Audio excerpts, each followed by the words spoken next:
তুমি কি কখনো এমন একটা চিৎকার শুনেছ যেটা তোমার হৃদয় কাঁপিয়ে দেয়? এমন একটা চিৎকার যেটা শুধু রাতের অন্ধকারে শোনা যায়, আর যেটা শোনার পর কেউ আর আগের মতো থাকে না। শহরের বাইরে একটা পরিত্যক্ত বাড়ি, যেখানে প্রতি মাসের পঞ্চম রাতে শোনা যায় ভয়ঙ্কর এক চিৎকার।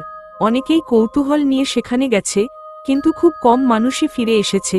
কেউ বলে এটা অভিশপ্ত বাড়ি, কেউ বলে প্রতিশোধ নেওয়া এক আত্মার কান্না। আমি বিশ্বাস করতাম না এসব গল্পে, কিন্তু যেদিন আমি সেখানে গেলাম সেদিন বুঝলাম, কিছু চিৎকার শুধু শোনা যায় না, অনুভব করা যায়। আর সেই রাতটাই বদলে দিল আমার জীবন। ভূত। আমার নাম অর্ণব। আমি ইউটিউবের জন্য ভৌতিক ভিডিও বানাই। আমার চ্যানেলের নাম রাতের ছায়া। একদিন আমার বন্ধু সৌরভ আমাকে একটা লোকেশনের কথা বলল। দোস্ত, তুই যদি সত্যিই ভৌতিক ভিডিও বানাতে চাস, তাহলে এই জায়গাটা ট্রাই কর। আমি হেসে বললাম, কোথায়? সে একটু থেমে বলল, পঞ্চম রাতের বাড়ি। আমি অবাক হলাম, এই আবার কি? সৌরভ একটু নিচু গলায় বলল, শহরের বাইরে একটা পুরনো জমিদার বাড়ি আছে, শুনেছি প্রতি মাসের পঞ্চম রাতে সেখানে চিৎকার শোনা যায়। আমি হেসে বললাম, ভৌতিক মার্কেটিং। কিন্তু সৌরভের মুখে হাসি ছিল না। আমি মজা করছি না, 3জন ইউটিউবার গিয়েছিল, কেউ আর ভিডিও আপলোড করেনি। আমার বুকের ভেতরটা কেমন যেন ঠান্ডা হয়ে গেল। কিন্তু আমি সিদ্ধান্ত নিয়ে ফেললাম, আমি যাব। সন্ধ্যা 6টার সময় আমি রওনা দিলাম। রাস্তা ধীরে ধীরে ফাঁকা হয়ে আসছিল। আকাশে কালো মেঘ জমছিল। গুগল ম্যাপ দেখাচ্ছিল আর 2 কিলোমিটার বাকি। রাস্তার দুপাশে শুধু গাছ, পাখির ডাকও নেই। হঠাৎ আমার ফোনের নেটওয়ার্ক চলে গেল। আমি গাড়ি থামালাম। সামনে দূরে একটা বাড়ি দেখা যাচ্ছে, পুরনো, ভাঙা, অন্ধকারে ডুবে থাকা। আমার বুকের ভেতরটা ধকধক করতে লাগলো। আমি ক্যামেরা অন করলাম। বন্ধুরা, আমি এখন দাঁড়িয়ে আছি পঞ্চম রাতের বাড়ির সামনে। বাতাস হঠাৎ ঠান্ডা হয়ে গেল। আমি বাড়ির ভেতরে ঢুকলাম। দরজাটা ঠেলে খুলতেই করকর শব্দ হলো। ভেতরে ধুলো, জাল, ভাঙা আসবাব। হঠাৎ ওপরতলা থেকে শব্দ এল, ঠক ঠক ঠক। আমি থেমে গেলাম। কে আছে? কোনো উত্তর নেই। আমি ধীরে ধীরে সিঁড়ি বেয়ে উঠলাম। সিঁড়িগুলো করমর শব্দ করছিল। হঠাৎ আমার পেছনে দরজা বন্ধ হয়ে গেল। ধাম! আমি চমকে পিছনে তাকালাম। দরজা নিজে থেকেই বন্ধ হয়ে গেছে। আমি দৌড়ে নিচে নামলাম। দরজা খুলতে চেষ্টা করলাম, খুলছে না। আমি আটকে গেছি। রাত বাড়তে লাগলো। আমি ঠিক করলাম রাতটা এখানেই কাটাবো। ঘড়িতে তখন রাত 11টা। আমি ক্যামেরা রেখে বসে আছি। হঠাৎ ফিসফিস শব্দ শুনলাম, চলে যাও। আমি উঠে দাঁড়ালাম। কে? আবার শব্দ, চলে যাও। আমার শরীর ঠান্ডা হয়ে গেল। ঘড়িতে রাত 12টা বাজল। হঠাৎ ওপরে কিছু দৌড়ানোর শব্দ, ঠক ঠক ঠক ঠক। আমি টর্চ নিয়ে উঠলাম। কেউ নেই, কিন্তু একটা দরজা ধীরে ধীরে খুলে গেল। ঘরের ভেতরে ঢুকতেই ঠান্ডা বাতাস লাগলো। ঘরের মাঝখানে একটা পুরনো বিছানা, দেয়ালে লেখা পঞ্চম রাত। আমি কাছে গেলাম। দেয়ালে রক্তের মতো লাল দাগ। হঠাৎ বিছানাটা কেঁপে উঠল। আমি পিছিয়ে গেলাম। হঠাৎ বিছানার নিচ থেকে শব্দ, আমাকে বের করো। আমার বুকের ভেতরটা থেমে গেল। আমি নিচে তাকালাম, কিছু নেই। হঠাৎ একটা হাত বেরিয়ে এল। আমি চিৎকার করে পিছিয়ে গেলাম, কিন্তু মুহূর্তের মধ্যে হাতটা উধাও। আমি বাড়ি ছেড়ে বেরোতে পারছিলাম না।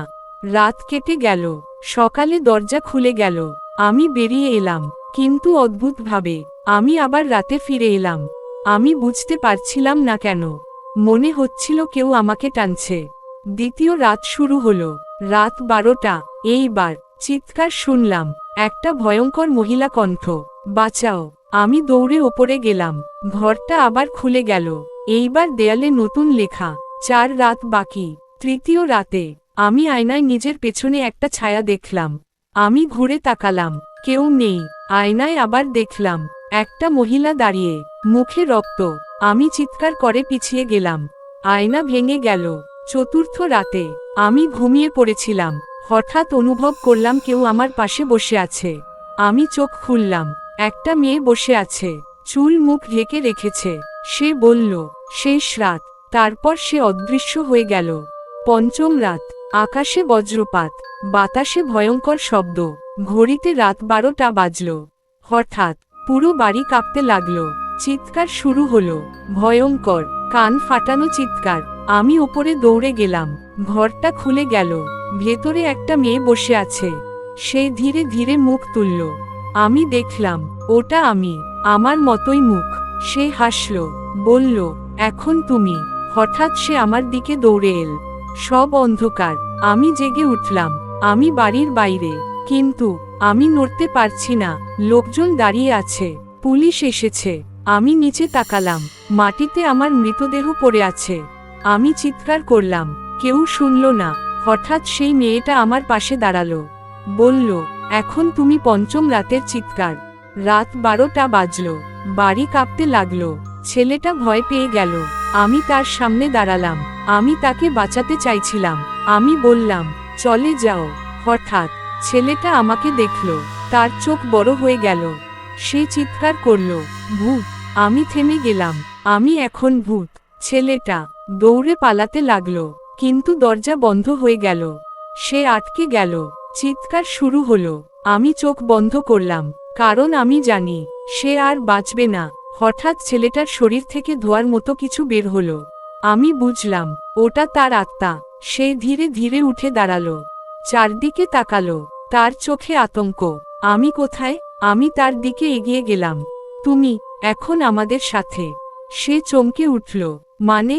রাহুল বলল, তুমি এখন পঞ্চম রাতের বন্দী। ছেলেটা চিৎকার করে উঠল, না।